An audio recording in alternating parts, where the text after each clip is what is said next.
বিধানসভার বাজেট অধিবেশনের দ্বিতীয় দিনে মঙ্গলবার জনস্বার্থ সংশ্লিষ্ট বিভিন্ন বিষয়ে আলোচনায় অংশগ্রহণ করেন মুখ্যমন্ত্রী ডক্টর মানিক সাহা।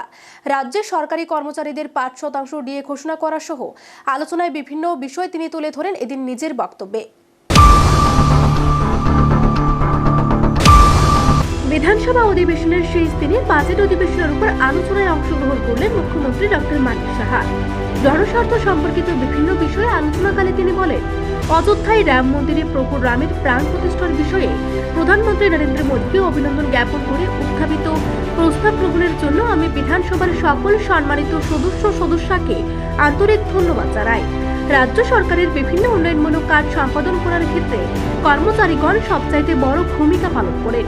তাদের এই ভূমিকার কথা মাথায় রেখে বিজেপি আইপিএফটি সরকার গঠন হওয়ার পর সর্বমোট 20% মহার্ঘ ভাতা ঘোষণা করা হয়েছিল। বিধানসভায় বাজেটের উপর আলোচনা শেষে আরও 5% মহার্ঘ ভাতা এখন থেকে পাবেন রাজ্যের সরকারি কর্মচারীরা। এই সিদ্ধান্ত কার্যকর হবে 2024 সালের 1 জানুয়ারি থেকে। এর জন্য অতিরিক্ত বার্ষিক ব্যয় হবে 500 কোটি টাকা।